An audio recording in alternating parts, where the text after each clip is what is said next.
And of course, looking at the warm sunny days that will be with us here this afternoon. Coming up shortly, we're arriving at 6:02. In just a few weeks, Augusta's hotels are going to be packed with guests for the Masters Golf Tournament. Now, many hotels are struggling with a squatting problem. 3 years ago, Georgia lawmakers made it possible for guests to claim tenant rights after a certain amount of time, leading to a drawn-out eviction process that could take months. But a new bill could put an end to that. The new bill would allow law enforcement to remove anyone not paying after 5 days. Hotel workers are in complete support of that bill, saying employees in other states have even lost their lives in dangerous encounters with squatting guests. They add the formal eviction process takes too much time when squatters can continue to live there all the way until a court rules on it. We spoke with a law enforcement official about how this bill will help them. He says that while they do need to protect businesses, the work shouldn't stop at evicting someone. We'd love to help them. We don't mind giving them transportation to one of the shelters if they need to, reunite them with family. The sheriff's office has made it clear that we're here to help them. The bill did make it to the State House for a second reading. Even if it passes, it's likely we won't see how it works until later this year. Later on, we'll hear from a woman who relies on hotels to protect her family and what she thinks of that bill. Augusta commissioners are considering a moratorium on apartments for the city's future. It wouldn't apply to the downtown business district, though. The topic came up at yesterday's committee meeting. Some leaders think apartments create challenges to infrastructure, schools, and utilities. The mayor believes they should be creating single-family homes instead. Whenever we get to a point where we're creating more apartment complexes, more apartment dwellers than we are single-family residents, that creates a problem, I believe, with our ability to deliver services to our taxpayers. Commissioners didn't take any action yesterday. Commissioner Francine Scott says leaders should be meeting with the Builders Association about the topic. Augusta's Homeless Task Force unveiled a new addition to help a major problem in town. These new mailboxes are for case managers to use to send mail to clients who don't have a permanent address. That includes registering your child for school or applying for a state ID.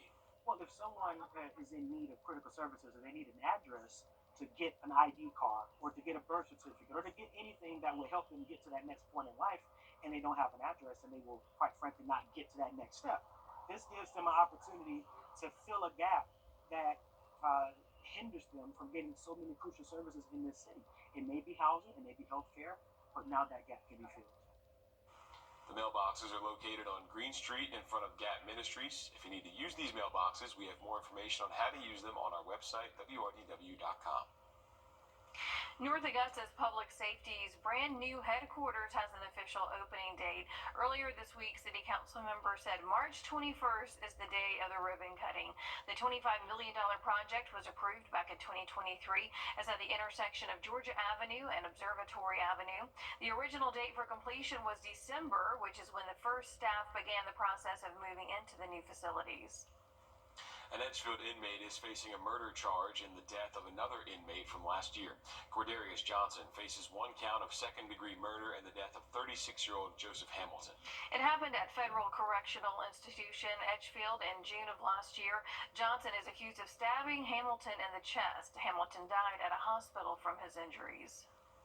The city of Aiken has issued a boil water advisory for more than 100 people due to water main breaks. On your screens, a list of streets under that advisory. It includes Huncliffe Trail, Huncliffe Place, Ridgemont Drive, Buckhorn Road, and Cozier Court. And if you live in any areas that are on your screen here, you do need to boil your water for at least a minute before using it. We have the full list up on our website, wrdw.com, and we'll let you know when the advisory has been lifted. SLED has charged a former Saluda County employee with breach of trust and misconduct in office. Investigators say 31-year-old Kayla Berry faces charges stemming from her time as an employee with the Saluda County Tax Auditor's Office. The Warren State Berry cost the county about $6,000 in fraud changes to various tax bills. They say she inappropriately adjusted tax bills for her family and friends by giving discounts with proper documentation, changing vehicle values, and more. Department of Education. That's 999-9999. I got to know Austin when he was a student. I just remember that he was just an upstanding young man, very respectful. When I had my car accident, I thought to myself, I'm going to call Austin Jackson. As we sit here today, I'm thrilled to hear that you're feeling much better. That's how I want to see people in the end. they're back to the way they were before the wreck happened. I'm so glad you called us, and it's a privilege to be able to pay back the people who've helped shape me. Spring has arrived. Going to be a little break in the clouds. It's just going to be kind of iffy. We'll go back and forth with clouds and bright moonlit sky there for that lunar eclipse early Friday. 78 to 80 into the weekend. Sunday first alert. There's that storm threat. St. Patrick's Day is on Monday. Beautiful weather there in 68, guys. Lawmakers supporting a reduction in funding for the Georgia Promise Scholarship. They say the need is not as great as they initially expected. Georgia State House reporter Abby Kasoris explains even if the Senate approves of this version of the budget, some money could still be moved around. The only thing lawmakers are legally required to do each session is to pass a budget. This year the margins are tight and not everyone can get what they want. The General Appropriations Bill. Holly Torrey, school choice advocate, helping parents sign up their children for the state's voucher program. She says parents hopeful their child will be awarded a voucher are losing trust in their lawmakers. You talk about picking winners and losers in districts that are already at the bottom of the list in the state of Georgia. That's just something that I can't be proud of as a Georgian. The 2026 budget bill includes $45 million, enough to cover less than 7,000 students, much less than the 22,000 projected. The needs are great, and there are many worthy causes competing for the same limited resources. Appropriations Chairman Matt Hatchett saying their projections show it's enough to cover the need, and if it doesn't, money can be moved around. There's money out there that so after we leave and more people apply, student finance does have funds that could cover. With 4 votes against, Republicans and Democrats alike celebrating some big wins for public safety and education. If it weren't for them, we would not be able to incarcerate all the people we have in this state. For 40 years that we've updated the state's QBE funding formula to provide additional resources to support students living in poverty. The Speaker of the House, John Burns, saying the bill itself strikes a balance, calling on members of the Senate to support the bill. We're continuing to make strategic investments in Georgia, and that's what we should be about, and that's what we've done today with this budget. The budget bill, like any bill, has to be approved by the Senate. They can make changes and send it back to the House for review. In Atlanta, I'm Abby Kasoris. Before crossover day ended in Georgia last week, the state Senate unanimously passed a bill that would require panic buttons in all Georgia schools. The bill is named Rick and Alyssa's Law for Richard Aspinwall, who died in the Appalachia school shooting last year. This bill would require all Georgia schools to use the Centegix Crisis Alert System. Being able to notify people at the push of a button is big. It's real big. It makes a big difference. The bill would also require districts to make digital maps of their schools to give law enforcement more information when responding to an emergency. But some officials worry older 911 centers won't be able to support that demand, as some of them date back to the 1960s. The bill is likely to pass whether 911 centers are ready or not. State leaders say one-time school safety grants baked into this year's state budget would be able to support it.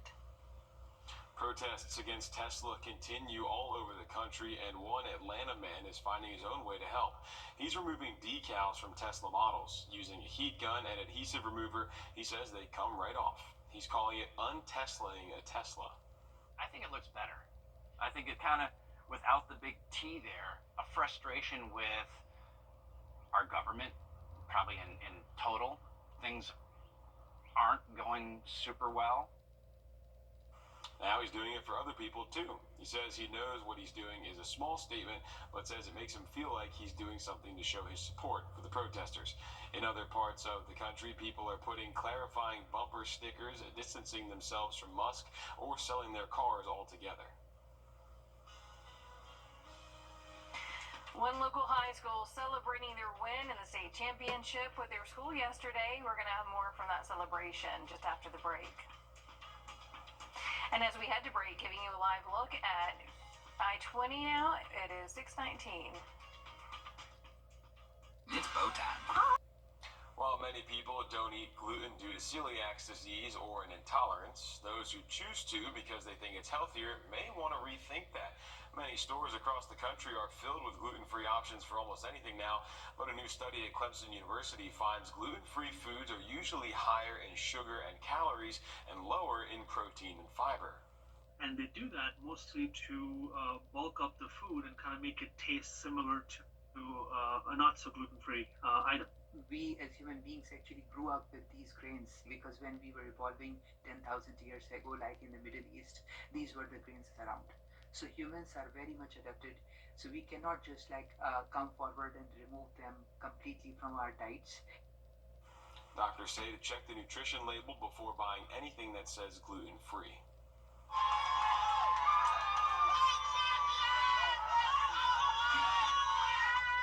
The celebration continues for Butler Bulldog boys basketball team, coming home as state champions for the first time in 59 years. Since Thursday's win over Union County, the community has been riding that high. Family, friends, and of course, coaches and students themselves making their names known as GHSA Class 2A state champions.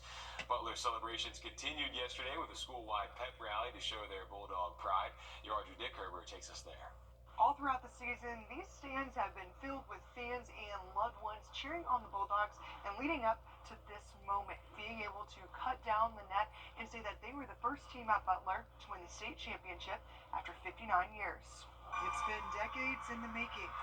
Been surreal. I kind of over the last few days since it happened. The energy in the gym was high as students, staff, alumni, the coach, and his team were all taking in the moment. There's no secret the difficulties we had, in this area, over the last 3 decades, at least since I've been born.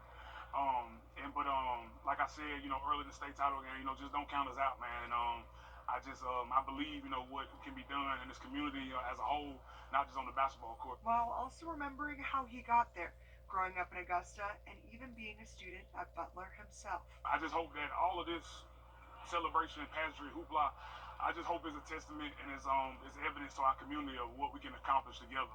And his team says they couldn't have done it without him. He's an excellent role model. He does everything right. He pushes us to all type of limits like crazy. So yeah, I really love him. All leading up to a moment teams at Butler have been wanting to do for over 50 years. Winning the title and cutting the net. The wear and tear that nets go throughout the season is kind of funny, man. It kind of mirrors my team. You know what I'm saying? Some good games, some bad games, some thumps, some bruises, some dirt. Hoping this shows the community they can do anything. Like I told them at our last huddle right there when I brought them close is, this won't be the greatest thing they accomplish. I love it. It's an amazing thing. We're gonna spare no expense to celebrate them guys. But it won't be the best thing they ever accomplished in their life. And I just hope they take this journey as evidence of what they accomplished. If they're willing to put the work in, if they're willing to put good people around them, what they can do. In Augusta, Wrdw on your side. Tiger Woods announcing he's undergone surgery to repair a ruptured Achilles tendon in his left leg. The 15-time major champion says he was practicing at home when he felt pain in his Achilles.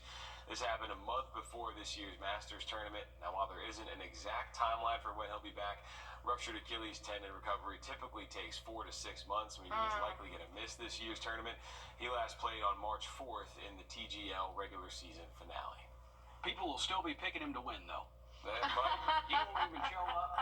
He's on my list to win. There are definitely some diehards out there, to say the least, so I can see that happening. For sure. All right, the 5th annual Run for Ryan 5K. That's at Lakeside on Saturday. Big event there for a great cause right there. All right, we're in for a real treat today. Upper 70s with